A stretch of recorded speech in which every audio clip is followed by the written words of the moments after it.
Primeiro período de Frederick Winslow Taylor, ou seja, primeiro período da obra de Frederick Taylor, que é considerado o pai ou um dos expoentes da administração científica.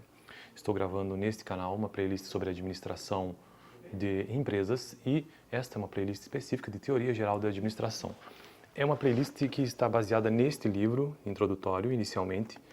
É um livro que está me ajudando na construção desse tipo de conteúdo, de teoria geral da administração. A administração, os primeiros capítulos deste livro aqui, trata sobre as abordagens. Então, existe né, a abordagem clássica da administração, que basicamente está dividida entre escola da administração científica e escola clássica ou teoria anatomista e fisiologista da organização. Então, a escola científica é a escola clássica por si só. E eu estou tratando ultimamente aqui sobre a administração científica, que é então a escola científica. E no vídeo passado eu tratei sobre a obra de Taylor, ou de Frederick Taylor, que é considerado, como já disse, o pai dessa escola. Hoje então vamos ao texto sobre o primeiro período de Taylor, porque este autor ele tem dois períodos. O primeiro período e o segundo período, e hoje então o primeiro período. E o texto diz o seguinte: o primeiro...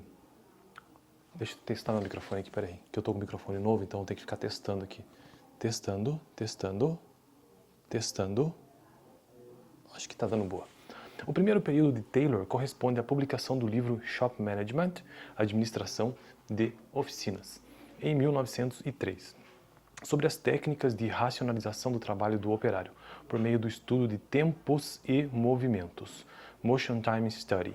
Então, a primeira obra de Taylor, de 1903, ou corresponde, na verdade, à publicação desse texto, Shop Management, de 1903, traz técnicas de racionalização do operário. Porque lembrando que a administração científica, ela foca principalmente nessa base da pirâmide, da racionalização do trabalho do operário, principalmente por meio de estudo de tempos e movimentos. E aqui nós estamos vendo isso, por meio do estudo de tempos e movimentos, Motion Time Study. Taylor começou por baixo, efetuando uma análise das tarefas de cada operário. Então ele observava cada um dos operários, decompondo seus movimentos e processos de trabalho para aperfeiçoá-los e racionalizá-los. Verificou que o operário médio com equipamento disponível produzia menos do que era potencialmente capaz. Concluiu que, se o operário mais produtivo percebe que obtenha a mesma, veja bem que coisa interessante isso aqui, concluiu já naquela época, concluiu que, se o operário mais produtivo percebe que obtém a mesma remuneração de seu colega menos produtivo, acaba se acomodando, perdendo o interesse e não produzindo de acordo com a sua capacidade. Isso aqui no Brasil é tão evidente, né? Muito evidente, principalmente no funcionalismo público. Daí, mas aqui a gente está, né? Só estou trazendo um comentário aqui. Daí a necessidade de criar condições de pagar mais ao operário que produz mais. Em essência, Taylor diz em Shop Management, nesse texto de 1903. O seguinte, então ele coloca aqui apenas 5 pontos, vamos ver. Primeiro, o objetivo da administração é pagar salários melhores, veja, então o objetivo da administração é pagar salários melhores e reduzir custos de produção. Para tal objetivo, a administração deve aplicar métodos científicos de pesquisa para formular princípios e estabelecer processos padronizados que permitam o controle das operações fabris. Na verdade, hoje em dia, praticamente toda a administração, de um modo geral, a empresa como um todo, é científica, né? Nesse ponto de vista, segundo esse ponto de vista. Os empregados devem ser cientificamente selecionados e colocados em seus cargos com condições de trabalho adequadas. Quarto ponto, os empregos devem ser cientificamente treinados para aperfeiçoar suas aptidões e executar uma tarefa para que a produção normal seja cumprida. E por fim, a administração precisa criar uma atmosfera de cooperação com os trabalhadores para garantir a permanência desse ambiente psicológico. Então esses são, na verdade, esses 5 pontos são a essência de Frederick Taylor no seu texto Shop Management. Para finalizar o vídeo de hoje, existe uma dica aqui nesse livro e vamos ver o que significa. Aplicação do método cartesiano para finalizar o vídeo.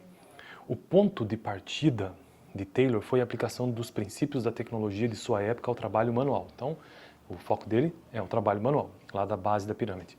Procurou aplicar às operações manuais os mesmos princípios que os projetistas aplicavam às operações das máquinas lá do século XIX.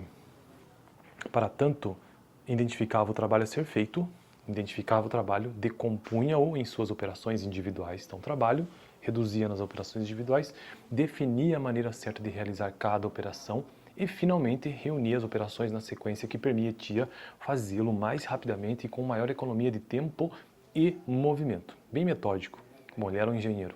O método cartesiano está na base desse raciocínio. Então a base da obra de Taylor, ou da sua contribuição à administração, a base disso é o método cartesiano de René Descartes. Está na base desse raciocínio. Tudo isso parece hoje comum, como eu já até mencionei, porque aparentemente tudo hoje é científico do ponto de vista empresarial. Mas foi a primeira vez que se deu atenção ao trabalho manual. Ao longo da história da humanidade, o trabalho sempre foi considerado um fato natural e consumado. Então, talvez aqui é que mora essa diferença, que naquele momento não parecia nada trivial, né? Você analisar o trabalho dessa forma, de maneira sistemática, porque entendia-se que aquilo era um fato natural e consumado, não há o que se melhorar nisso. E veja que Taylor revolucionou essa situação. Bom, este foi o primeiro período de Taylor, portanto, no vídeo de hoje, nesta obra, baseada nesta obra Shop Management de 1903. Próximo vídeo quero tratar sobre o segundo período de Frederick Taylor e vamos ver o que isso significa, provavelmente baseado num segundo livro dele posteriormente. Fico por aqui, no vídeo passado eu tratei sobre a obra de Taylor. Deixa eu só fazer uma breve revisão sobre o vídeo passado, né? Eu só queria aqui mencionar que ele foi engenheiro, né?